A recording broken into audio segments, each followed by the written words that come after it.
Hi everyone, welcome to TGIF, another Friday, another episode. In the world of the programming, it's becoming complex, it's becoming multi-environment, multiple languages, and it only getting interesting for sure, but complexity in terms of dependencies, right? So today we're going to focus on a capability called Dependabot, and I'm pleased to welcome Divya, who is one of the senior technical architects at MTC. Divya, welcome to TGIF. Thank you, Sandeep. Hello everyone.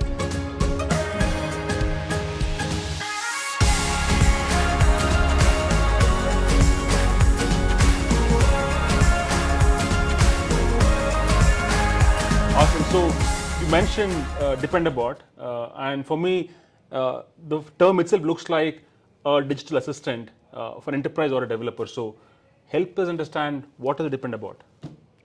Yeah, Sandeep. So Dependabot is, I would say, a developer's lifesaver. Okay. Now, you mentioned that development environments are increasingly getting complex. We have polyglot applications, and the applications have become so complex that you have n number of dependencies that are already packaged as part of your code, right?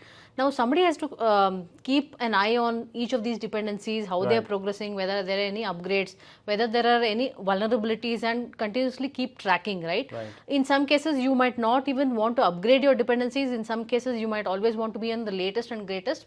So Dependabot is a tool from GitHub which helps you to manage, number one, your dependencies, number two, your version control and version management, and number three, your vulnerability management. So it's a tool within the GitHub ecosystem which helps you do all these things, and in turn it kind of eases out the life cycle of a developer, right, in terms of your overall SDLC. Wonderful. So you said developer's friend. That means I worry less about when I'm checking in. I would have made a pull request, I've done a code contribution, I'm pushing it. Somebody is keeping an eye on the life cycle, because dependency has a graph, and you rightly said polyglot environment. Now somebody has to keep an eye on when it comes to code integration, right? Typically the CI pipeline, but here you're saying there is this bot which pretty much keeps an eye on everything that's happening behind the scenes and alerts me to take the right decision, so that the eventual code is precise and there is no vulnerabilities in that, right? You also mentioned security vulnerability. So let's talk about that a bit. Yeah, couple of things here, Sandeep. So the first aspect that you brought about is the version management. Now let's say I'm using MySQL version X, right? And I want to move to X.1 or something like that, and that's already available to me, right? Now Dependabot throws an alert saying that, hey, look, you have a newer version of this particular library that's available, and do you want to use it? So that is about your version management, right? Automatically for each of the dependencies that you have. The second thing that you mentioned is vulnerability, right? Now historically, we've had scenarios where, on the day previous to the day of the production release, you get your code scanned, and then you suddenly find a vulnerability. You need to upgrade your dependencies or get out that vulnerability. That becomes an issue, right, on the day of the release. So what GitHub has done is, rather than having security as an afterthought, do it much ahead in your developer lifecycle by shifting security left, right, and that's what Dependabot does for you. So let's say, for example, a particular library 1.x, right, has a vulnerability, and this goes and gets registered in your vulnerability database, right? And there the fix to that is actually available, let's say, in 1.y.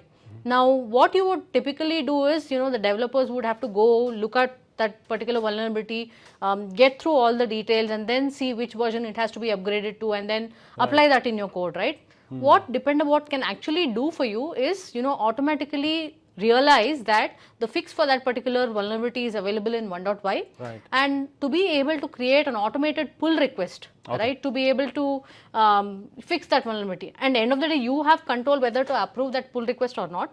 It automatically raises that pull request, which you can approve later on, and it automatically becomes part of your development cycle. So that way, your scanning of your vulnerabilities is not pushed to the later part of your SDLC cycle, and rather it comes upfront while your development is going on, and this need not even be on your main branch, right? It actually creates from a feature branch or a bug fix branch, it creates a pull request into your main branch.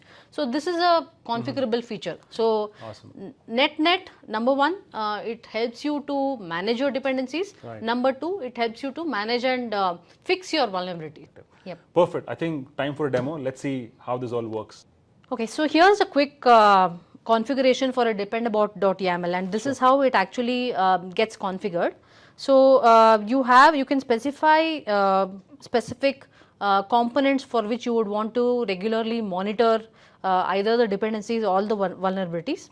And here you could actually see that this is for NPM, and within that we have a dependency called Express, and it continuously tracks for any updates that might be available in the Express package, and then it later on gives you details on whether there is an update available or not, or whether there is a dependency available or not. So this Dependabot.yaml file needs to be in the .github folder within your repository, and that's one of the ways to configure. On GitHub Enterprise there is a different way.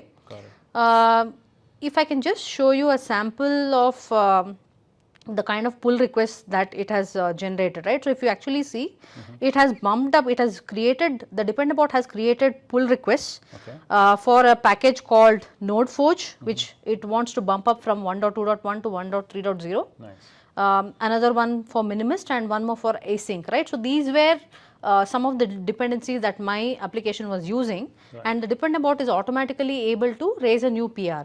Right, and this is like any other PR a developer would raise, right?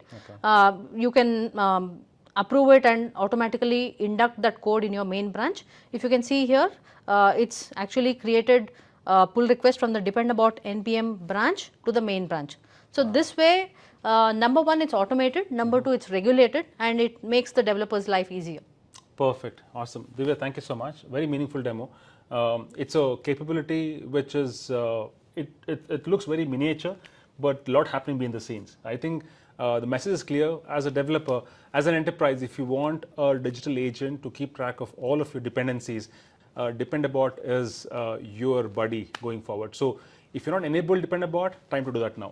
Thank you so much, Divya. Thank you, Sandeep. Thanks for having me here. Awesome. So for all viewers, thanks for joining us today. Have a wonderful Friday. Keep watching TGIF and have a great weekend ahead. Bye-bye.